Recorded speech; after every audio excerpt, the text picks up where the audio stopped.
भारत माता की हर हर महादेव।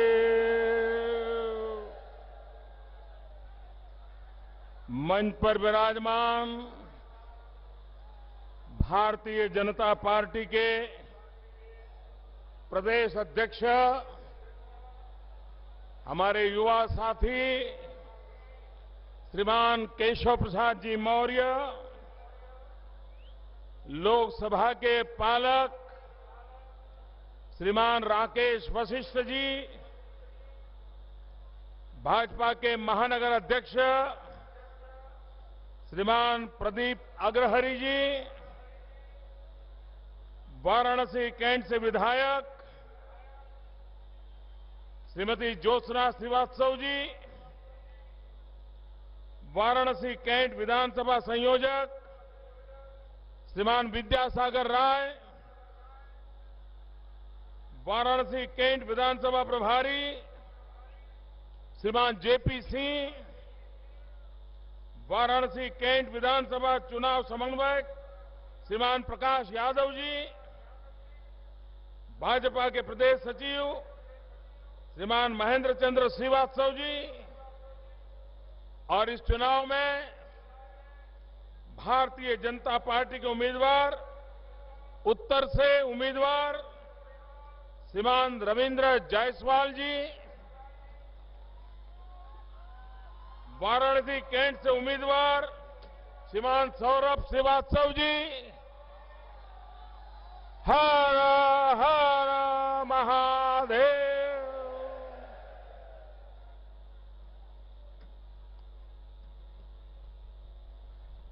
सबसे पहले तो मैं बनारस के लोगों का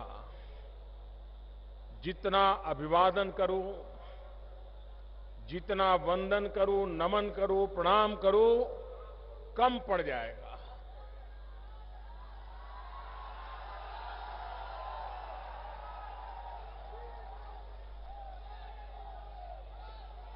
काशी वासियों ने अपना कल का रिकॉर्ड भी तोड़ दिया।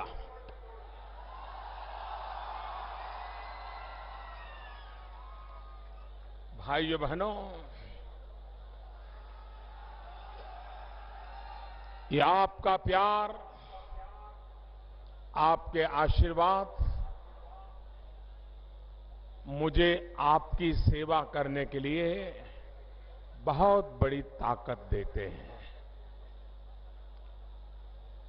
आपके लिए जितना करूं कम है। आपकी दी हुई ये शक्ति, आपके आशीर्वाद मुझे काशी की, पूर्वांचल की, उत्तर प्रदेश की, हिंदुस्तान की सेवा करने की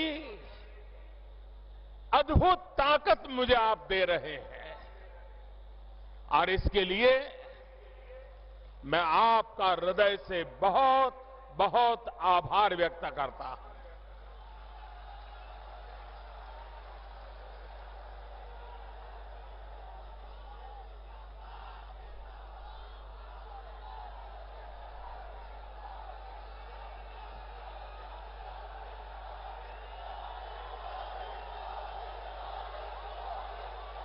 ऐसा जन सैलाब, भाइयों बहनों, यात्राएं निकालने का भी और यात्रा में शरीक होने का भी मुझे बहुत सद्भाग्य मिला है। कन्याकुमारी से कश्मीर की यात्रा लेके चला था डॉक्टर मुरली मनोहर जोशी जी के नेतृत्व में। भाइयों बहनों, उसके बाद भी कई यात्राओं में नेतृत्व करने का भी अवसर मिला, लेकिन आज काशी वासियों के दर्शन करने का जो दृश्य था ऐसा दृश्य जीवन में कभी नहीं देखा, कभी नहीं अनुभव किया।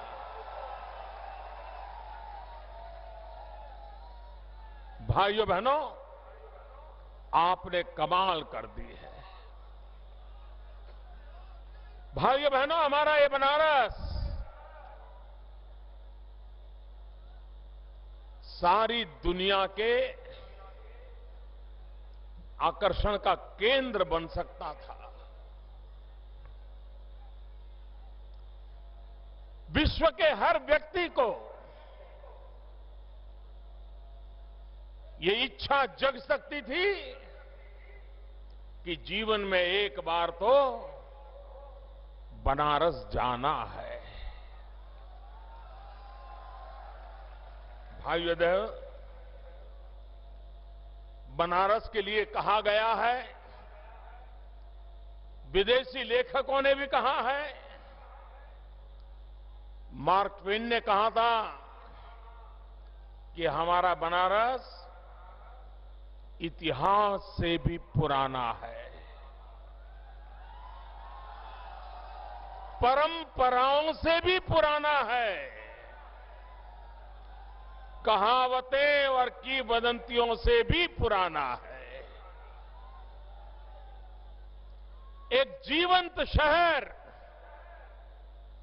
अपने भीतर इतनी सदियों को संजोए हुए है। भाइयों बहनों, ये दुनिया का अजोड़ नगर है, अजोड़ नगर है। और ये सिर्फ शहर नहीं है,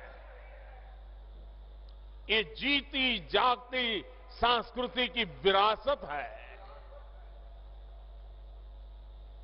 और बनारस सिर्फ बनारस वासियों का नहीं है, हर हिंदुस्तानी बनारस को अपना मानता है। इतना बनारस घर घर, हर दिल में उसने जगह बना ली है। वो बनारस कैसा होना चाहिए, उसका विकास कैसे होना चाहिए,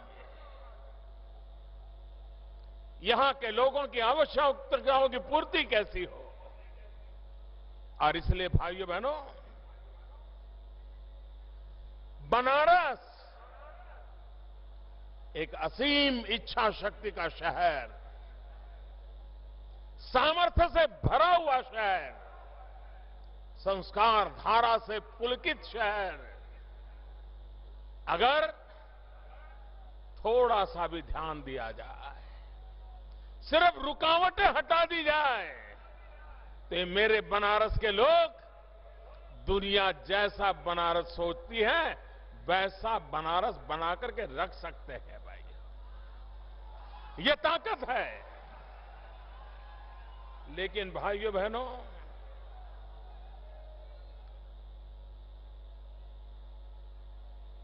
इतनी सरकारें आई और गई, ज्यादा से ज्यादा उन्होंने चुनाव को ध्यान में रखते हुए छोटे मोटे कामों की तरफ नजर रखी। बनारस को छुटपुट काम करने से नहीं चलेगा, इसका पूरा कायाकल्प करने की जरूरत है। बनारस की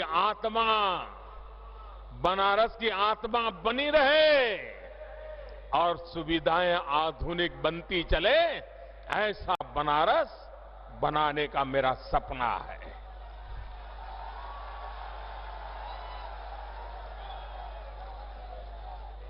लेकिन भाइयों बहनों, मैं उत्तर प्रदेश में जब से घूम रहा हूं, खास करके सांसद बनने के बाद, और हमारे एमपी लोग भी मिलने आते हैं तो वो भी कहते हैं, और बड़ी मजेदार बात करने की उनकी शैली होती है। अरे बोले साहब, अब उत्तर प्रदेश का आपको कहां पता है? मैंने कहा बताइए। अरे हमारा तो उत्तर प्रदेश ऐसा है, यहां भी खुदा, वहां भी खुदा।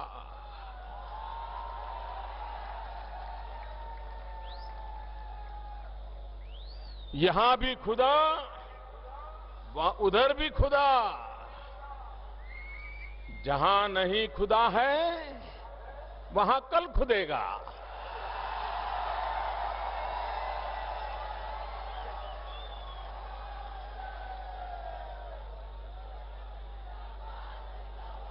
अब ये हाल जिन्होंने बना के रखा है,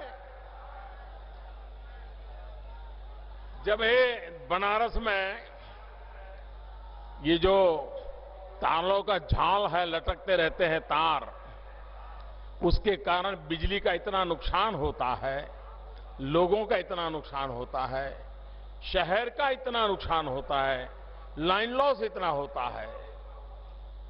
जब मैंने सब देखा तो मैंने पहली मीटिंग में कहा था ये मैं ठीक करूंगा। अब तक 100 किलोमीटर केबल में डाल चुका हूं, कुल 300 किलोमीटर डालना है। 1/3 काम हुआ है, अभी 2/3 बाकी है। लेकिन ये सरकार ऐसी है, उसको खुशी होनी चाहिए थी कि चलो भाई प्रधानमंत्री इतनी रुचि लेकर के उनके सांसद के नाते ये केबल के लिए इतना पैसा दिल्ली से दे रहे हैं, इतना अच्छा काम हो रहा है। लेकिन केबल डालने के बाद वहां जो रोड ठीक करना चाहिए वो नहीं करते थे। कहीं मोदी को क्रेडिट मिल जाए तो। मैंने एक बार उनको कहा, मैंने कहा भाई आपका बिजली का 42% जो लाइन लॉस है वो बच जाता है, आपको मुनाफा हो रहा है, जरा रोड के गड्ढे तो ठीक कर दीजिए। भाइयों बहनों, सारा हिसाब किताब ये करने से वोट मिलेगा कि नहीं मिलेगा तो करना। भाइयों बहनों, हम लोगों का मंत्र है सबका साथ, सबका साथ। लेकिन सपा हो, बसपा हो, कांग्रेस हो, उन्होंने जो राजनीति का कल्चर पैदा किया है, परंपरा पैदा की है, इसलिए उनकी रगों में यही विचार दौड़ता है कि कुछ का साथ, कुछ का विकास।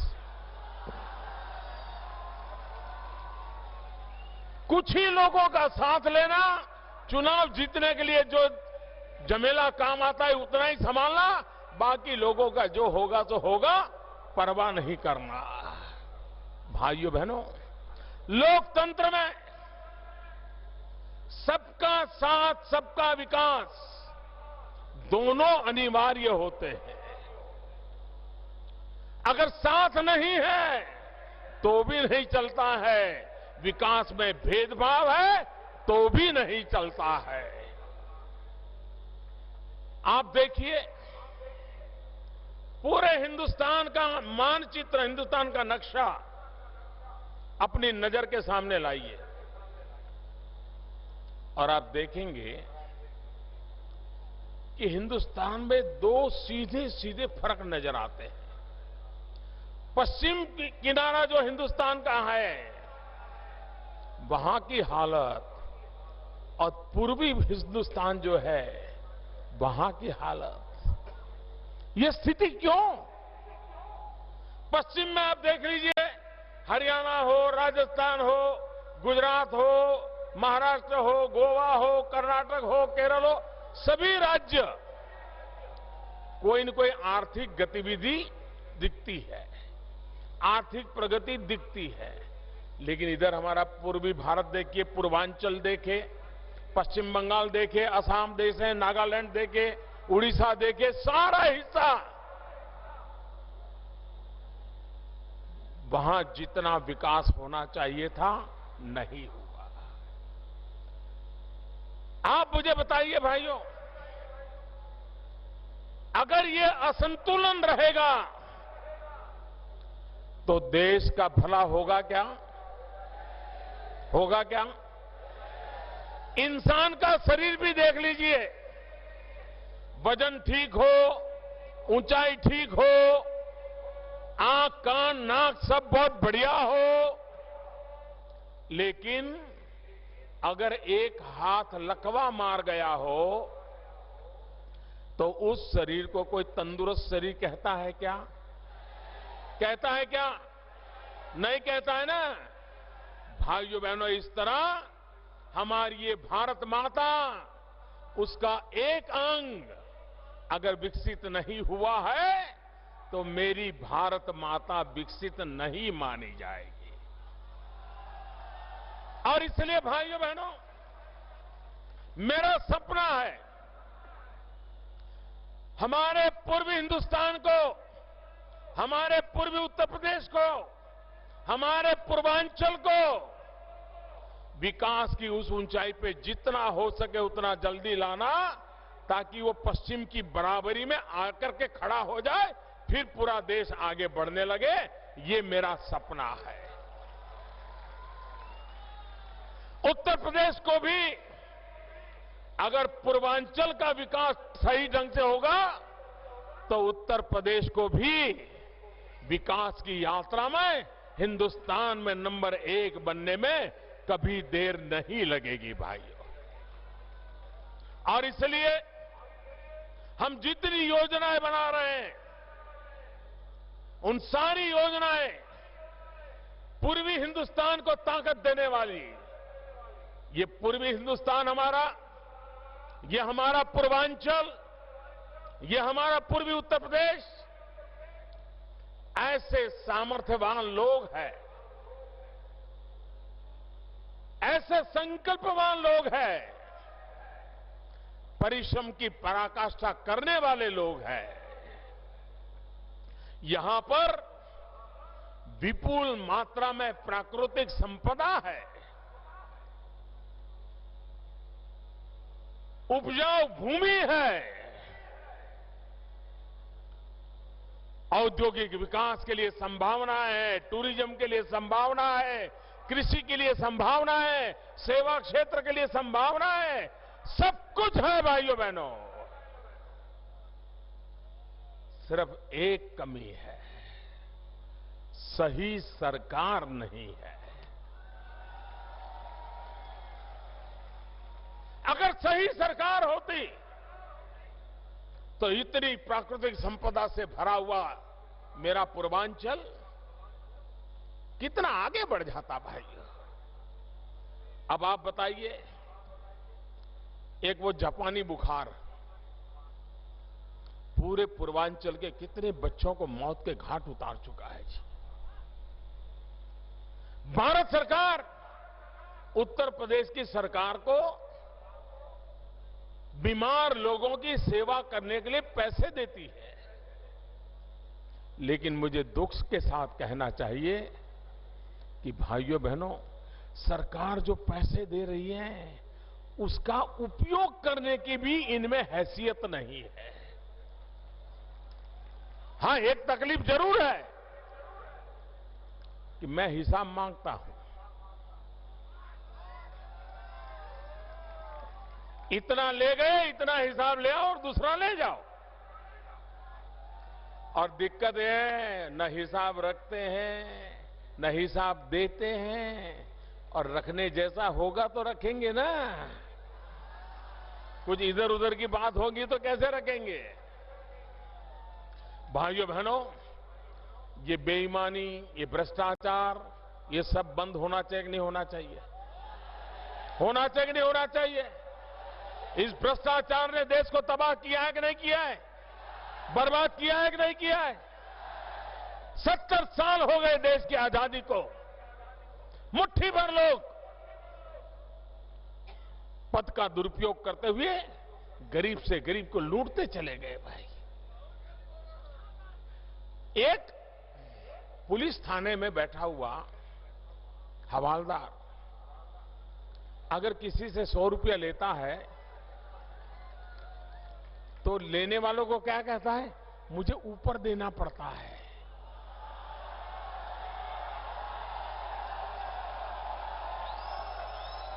ये ऊपर है कौन भाई?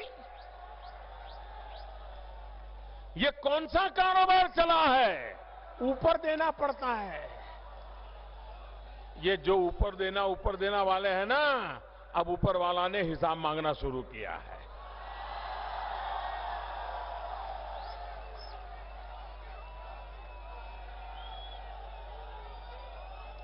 आप मुझे बताइए, ये हमारे समाजवादी, बहुजन समाज और कांग्रेस, सपा, बसपा और कांग्रेस, ये हमेशा एक दूसरे के खिलाफ बोलते हैं कि नहीं बोलते हैं? एक दूसरे की धज्जियां उड़ा देते कि नहीं उड़ा देते हैं? 27 साल यूपी बिहार कहते थे कि नहीं कहते थे? बहन जी भतीजे को जितने सुना सकती है सुनाती है कि नहीं सुनाती है? भतीजा बुआ जी को सुनाता कि नहीं सुनाता है? रोज तू मैं चलती है कि नहीं चलती है? लेकिन एक बात पर ये तीनों इकट्ठे हो गए। तीनों इकट्ठे हो गए जब 8 नवंबर रात को 8 बजे मोदी ने टीवी पर आकर के कहा, मेरे प्यारे देशवासियों,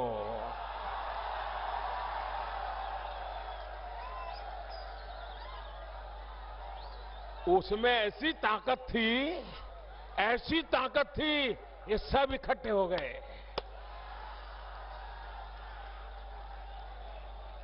भाइयों बहनों, सबकी नैया डूबने पर आई, इसलिए इकट्ठे हो गए। हर किसी का डूब रहा था। अंदर अंदर पूछते थे, तेरा कितना गया?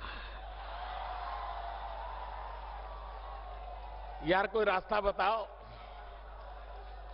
सारे देश में लोग रास्ता खोज रहे थे। भाइयों बहनों, 500 और 1000 का नोट बंद कर दिया। 70 साल तक जिन्होंने देश को लूटा है, उनको देश को लौटाना ही पड़ेगा। मेरे प्यारे देशवासियों, ये गरीब का है, गरीब को लौटाना पड़ेगा। ये तीनों इकट्ठे होकर के क्या कह रहे थे? बहन जी ने कहा, मुलायम सिंह जी ने कहा, मोदी जी बीच में एक 7-8 दिन दे देते। क्यों, क्या जरूरत थी भाई? एक मुद्दे पर सब इकट्ठे हो गए। भाइयों बहनों, देश की जनता एक तरफ और जिनके पैरों के नीचे पानी आया था वो दूसरी तरफ, ये देश ने देख लिया है। भाइयों बहनों, ईमानदारी के रास्ते पर कौन चलना चाहता है, बेईमानों को कौन बचाना चाहता है, ये देश ने दूध का दूध और पानी का पानी 8 नवंबर के बाद देख लिया है। भाइयों बहनों,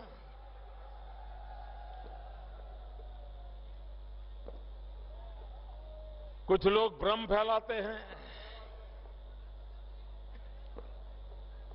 छोटे छोटे व्यापारियों को तकलीफ होगी, इनकम टैक्स वाले अब परेशान करेंगे। मैं सब ईमानदार लोगों को कहना चाहता हूं, अब इस सरकार में ईमानदार को परेशान करने की कोई हिम्मत नहीं करेगा। ये मैं आपको कहने आया। अब देश में ईमानदार का सम्मान होगा, इस देश में ईमानदार का स्वागत होगा, इस देश में ईमानदार का जय जयकार होगा। ये वक्त आ चुका है भाइयों बहनों। और व्यापारियों से भी मेरा कोई झगड़ा नहीं है। मान लीजिए कोई व्यापारी होगा, ज्यादा से ज्यादा क्या करता होगा, 100 रुपये का माल 110 में बेच देता होगा, कभी मौका पड़ गया तो 120 में बेच देता होगा। सरकार में उसको टैक्स जमा करना होगा, 10 रुपया देना होता, हो सकता है वो नहीं देता होगा, हो सकता है 2 ही रुपया देता होगा, इतना ही करता होगा ना। अगर एक बार सरकार ईमानदारी से व्यवहार करे, बाबू लोग ईमानदार हो जाए, तो मेरा देश का व्यापारी 1 रुपये की चोरी नहीं करेगा, ये मुझे विश्वास है। भाइयों बहनों, देश को लूटा किसने है? इन लोगों ने नहीं लूटा है। जो पद पर बैठे हैं, जिनको कागजों पे, फाइलों पर हस्ताक्षर करने का हक मिला है ना, उन्हीं लोगों ने लूटा है देश को। नेताओं ने लूटा है, बाबुओं ने लूटा है, मुझे उसको निकालना है भाइयों बहनों।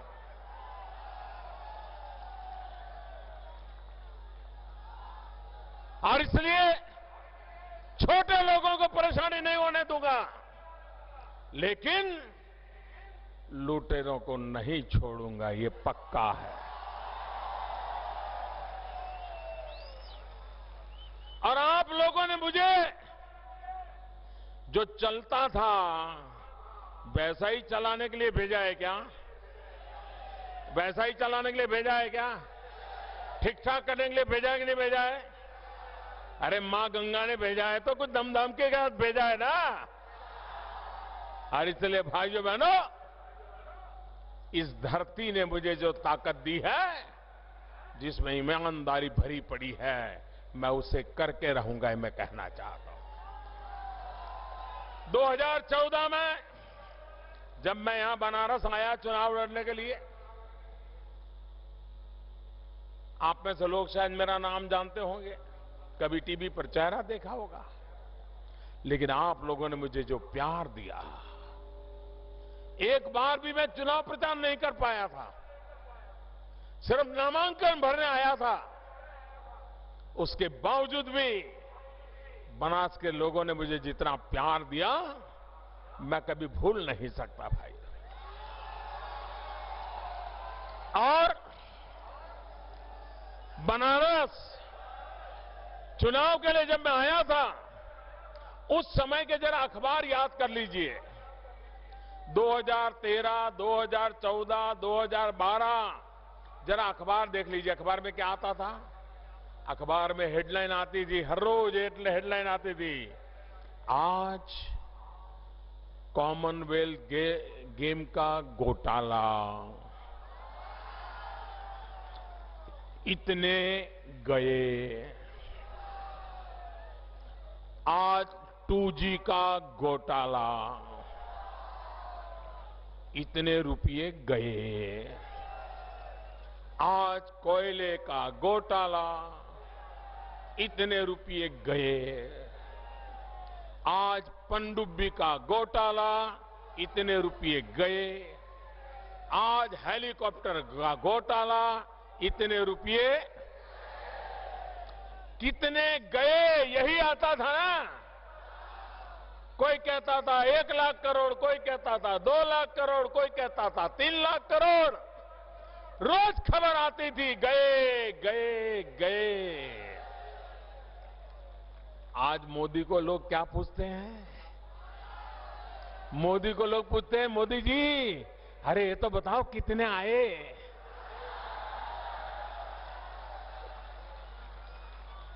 हर बनारसवासी को गर्व होगा कि नहीं होगा कि आपके संसद को कोई दाग नहीं लगा है भाइयों बहनों।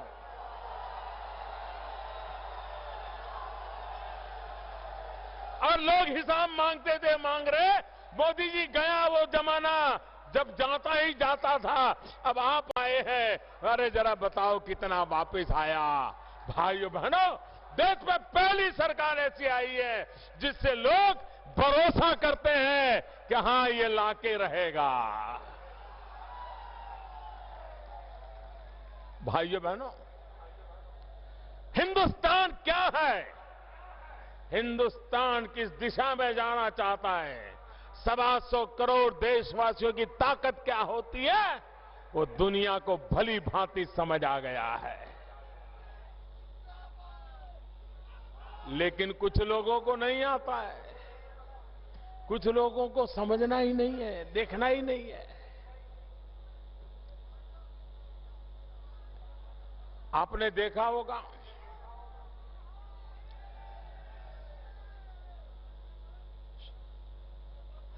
जीव जिसका है, मनुष्य का जो जीव है, तो कुछ समय के बाद आंखों में मोती बिंदु आ जाते हैं, मोतिया बिंद, मोतिया बिंद बोलते हैं ना, है, आंख में मोतिया बिंद हो जाता है। जब आंख में मोतिया बिंद हो जाता है ना, तो फिर दिखने में तकलीफ हो जाती है। तो मोतिया बिंद का ऑपरेशन करना पड़ता है कि नहीं करना पड़ता है? कुछ राजनेता ऐसे हैं, उनको भी मत बिंद लग जाता है, मत बिंद, वोट बिंद, वोट बिंद। ये उनको जब तक दिमाग में से वोट और मत नहीं खिसकता है, तब तक उनको नजर नहीं आता है। और इसलिए भाइयों बहनों, अब देखिए, जब सर्जिकल स्ट्राइक हुई, मेरे काशी वासियों ने, जब हमारे देश के फौजियों ने सर्जिकल स्ट्राइक की, सीमा पार जाकर के दिन में तारे दिखा दिए।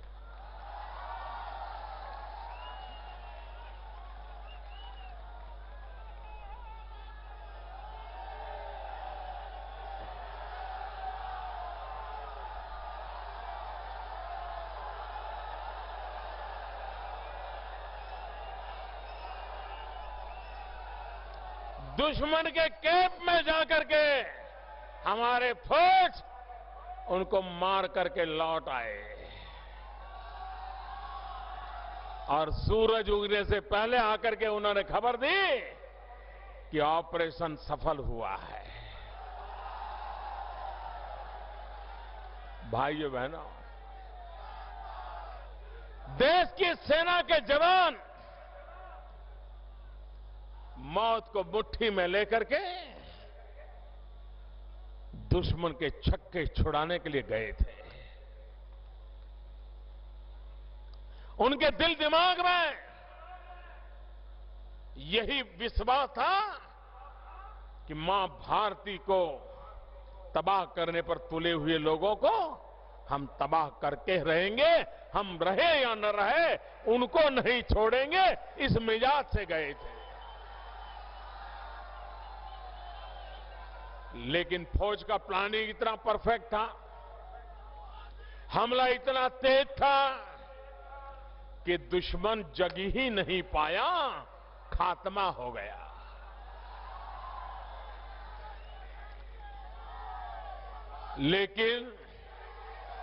लेकिन देश का दुर्भाग्य देखिए,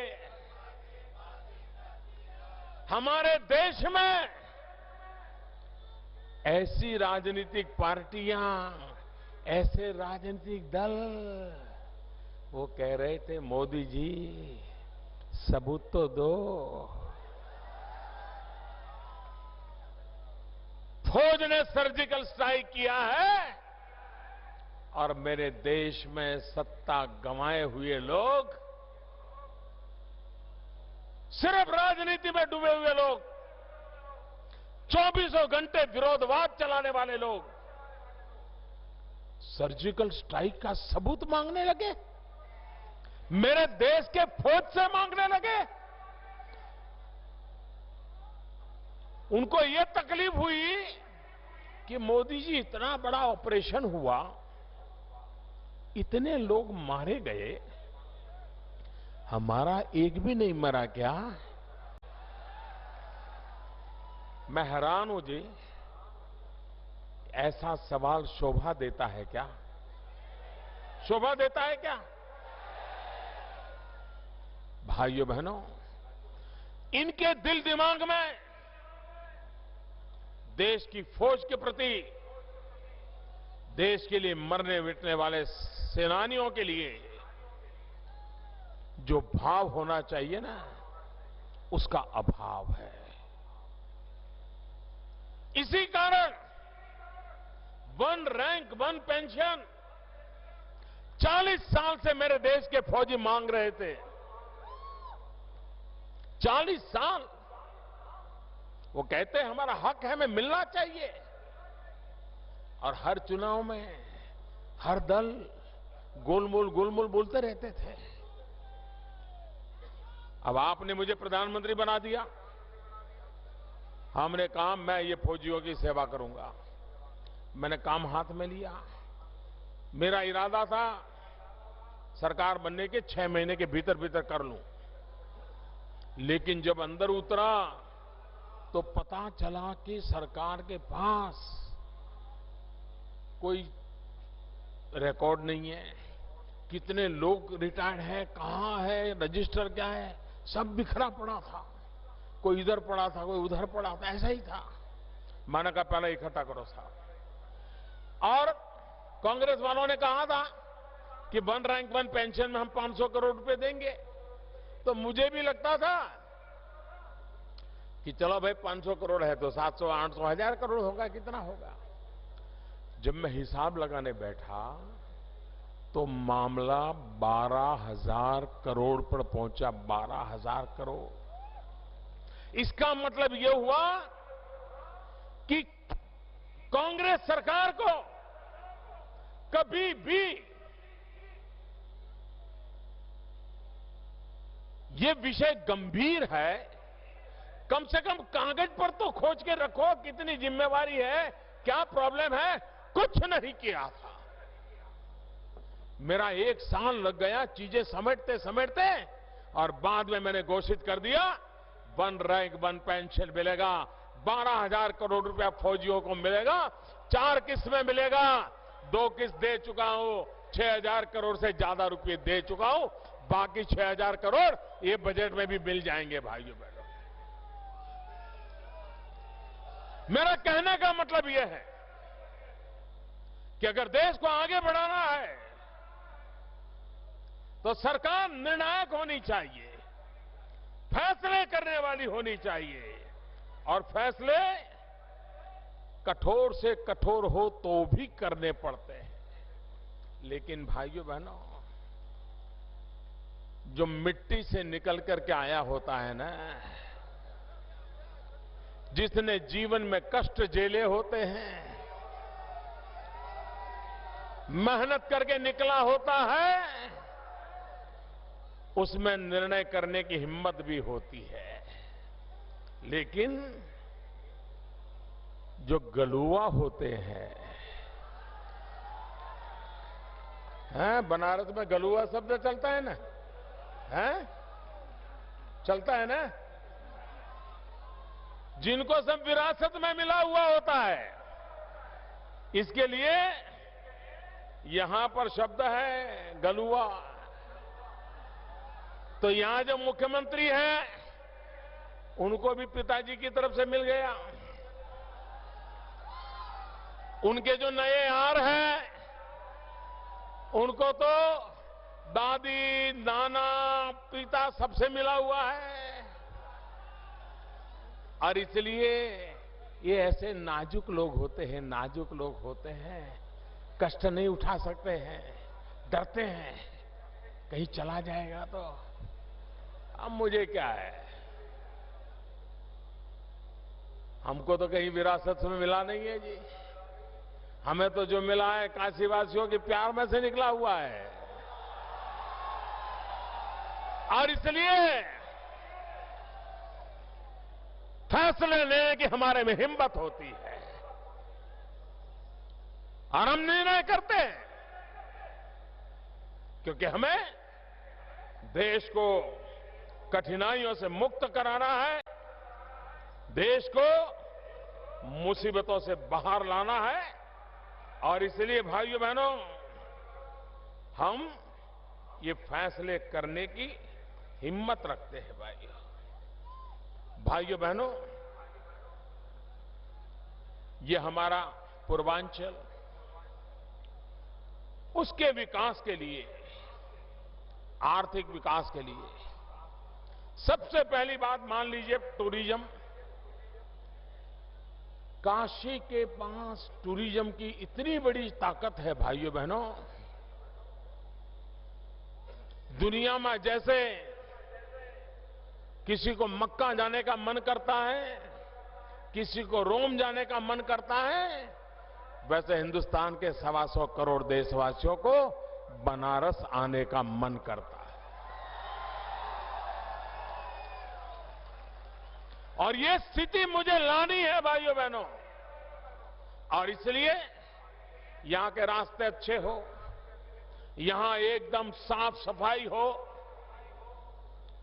यहां पर हर घर में टॉयलेट हो, यहां गरीब से गरीब को भी अपना घर हो, रहने के लिए छत हो, झुग्गी झोपड़ी में जिंदगी गुजारा न करना पड़े, हर घर में बिजली हो और 24 घंटे बिजली हो। 24 घंटे आती है क्या? आती है क्या? पक्का ना? हाँ, कुछ लोग कहते नहीं आती है। अब मैं आपका मानूं कि उनका मानूं? आप सच बोलते हैं ना? सच बोलते हैं ना? अरे देश का जलता जनार्दन जब बोलती है तो भगवान की आवाज होती है, और इसलिए आपकी सच्चाई में दम होता है। भाइयों बहनों, टूरिज्म के विकास के लिए हवाई अड्डे से उतर करके कोई भी टूरिस्ट आएगा, क्या हाल बना के रखा था रास्ते का। भाइयों बहनों, हवाई अड्डे से काशी तक आने का रास्ता काफी मात्रा में सुधरा है कि नहीं है? और ज्यादा सुधर रहा है कि नहीं सुधर रहा है? आपको दिखता है क्या? दिखता है क्या? सपा वालों को नहीं दिखता है, आपको दिखता है। अगर जिनको रोड नहीं दिखता है तो उनको देश के जीवन में बदलाव कहां से दिखेगा? भाइयों बहनों, भाइयों बहनों, हमने रिंग रोड बनाने का काम किया। रिंग रोड बनाना हम चाहते थे, लेकिन राज्य सरकार की रुकावटें, काम धीमा। हम वाराणसी गोरखपुर रोड बनवा रहे थे, लेकिन काम धीमा, सरकार का सहयोग नहीं। हम वाराणसी सुल्तानपुर रोड बनाना चाहते हैं, काम शुरू हो रहा है, आगे नहीं बढ़ रहा है, धीरे चल रहा है। और भाइयों बहनों, इन सब कामों के लिए भारत सरकार ने 11,000 करोड़ रुपया दिया है, 11,000 करोड़। लेकिन ये ऐसी सरकार है, अभी तक किसानों को जमीन का जो पैसा देना चाहिए, वहां पर थोड़ा रोड चौड़ा करना है तो उनको पैसा देना चाहिए, उनको देने के काम में भी रुकावटें डाली। 4,500 करोड़ रुपया अभी भी वैसे की वैसी थप्पी पड़ी है, लोगों को पैसे नहीं दिए जा रहे हैं।